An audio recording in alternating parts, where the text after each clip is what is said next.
கத்திரிக்காவ அப்படியே கிரேவியில சேர்க்குறதுக்கும், நல்லா எண்ணெயில பொரிச்சு, அதுக்கப்புறம் குழம்புல சேர்த்து அத செய்றதே ஒரு தனி டேஸ்ட்டு தாங்க. இன்னைக்கு நம்ம அத தான் பண்ண போறோம். வாங்க பார்க்கலாம். எண்ணெய் கத்திரிக்காய் புளிக்குழம்பு பண்ண ஸ்டார்ட் பண்ணலாமா? கத்திரிக்காவ ஃபர்ஸ்ட்டு நம்ம ஆயில்லே நல்லா பொரிச்சு எடுக்க போறோம். அதாவது நல்லா பார்த்தீங்கன்னா, அதோட கலர்லாம் சேஞ்ச் ஆகி வரும். அதுவரைக்கும் நல்லா வதக்கணும் ஆயில்லேயும். இந்த மாரி ஆயில்ல வதக்கிட்டு, அதுக்கப்புறம் நம்ம கிரேவியில சேர்க்கும்போது, அது நல்லா கிரேவியோட நல்லா ஊறி, நம்ம சாப்பாட்டில போட்டு அப்படியே பெசஞ்சு சாப்பிடும்போது பார்த்தீங்கன்னா, டேஸ்ட்டு பார்த்தீங்கன்னா, அவ்வளோ சூப்பரா இருக்கும். கத்திரிக்காய்லாம் சூப்பரா ரெடி ஆயிருச்சு. இப்ப கடுகு, வெந்தயம், சீரகம் எல்லாம் பார்த்தீங்கன்னா, ஒரு 1/2 ஸ்பூன் சேர்த்துக்கலாம். நல்லா பொரிஞ்சு வரட்டும். அதுக்கப்புறம் நம்ம வெங்காயத்த பார்த்தீங்கன்னா, சின்ன சின்னதா கட் பண்ணிக்குவோம். அதாவது ஒரு 2 பெரிய வெங்காயத்த. இந்த மாரி காரக்குழம்பு செய்யும்போதெல்லாம் வெங்காயத்த நல்லா வதக்கிடணுங்க. இப்ப இந்த டயத்துல நம்ம ஒரு 6லேருந்து 7 பல்லு பூண்டு வச்சிருக்கோம். அதையும் சேர்த்துக்கலாம். ஒரு கை நிறையா கருவேப்பிலை அதையும் சேர்த்துட்டு நல்லா வதக்குவோம். நல்லா வெங்காயம் வந்து கலர் சேஞ்ச் ஆகி வரட்டும். நம்ம 10லேருந்து 12 சின்ன வெங்காயம் சேர்த்துக்கலாம். இந்த காரக்குழம்புக்கு நம்ம பச்சை மிளகா சேர்க்க போகிறதில்ல. மிளகா பொடி தான் காரத்துக்கு சேர்க்க போகிறோம். அதுக்கு தகுந்த மாதிரி நம்ம சேர்த்துக்கலாம். இந்த சின்ன வெங்காயத்தை சேர்க்கும் போது அது நல்லா பார்த்தீங்கன்னா கிரேவியில் நல்லா ஊறி அந்த நம்ம சாப்பாட்டோட பிசைஞ்சு சாப்பிடும்போது டேஸ்ட்டு பார்த்தீங்கன்னா அவ்வளோ சூப்பராக இருக்கும். இந்த மாதிரி ஒரு தடவை ட்ரை பண்ணி பாருங்கள்.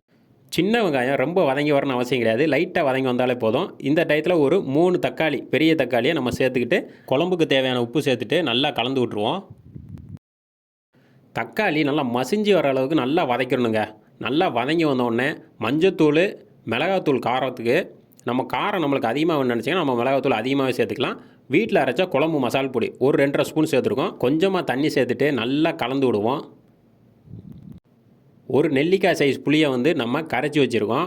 இந்த டயத்தில் நம்ம வந்து அதை சேர்த்துக்கலாம். அந்த மசாலாலாம் நல்லா சின்ன வெங்காயத்தோட மிக்ஸ் ஆகி பார்த்தாலே கிரேவியை அப்படியே சாதத்தில் போட்டு சாப்பிட்லாம். அந்த அளவுக்கு அப்படியே டேஸ்ட்டாக இருக்கும். பார்த்தாலே தெரியும் எவ்வளோ சூப்பராக இருக்குது பாருங்கள். இந்த மாதிரி ரெடியானதில் நம்ம எண்ணெய் கத்திரிக்காயும் சேர்த்து போட்டு சாப்பிடும்போது அதோட டேஸ்ட்டே அவ்வளோ சூப்பராக இருக்கும். பார்த்தாலே தெரியும் எவ்வளோ சூப்பராக ரெடி ஆயிடுச்சுன்னு. இப்போ இந்த டயத்தில் கொஞ்சமாக தண்ணி சேர்த்துட்டு நல்லா கொதிக்க விடுவோம்.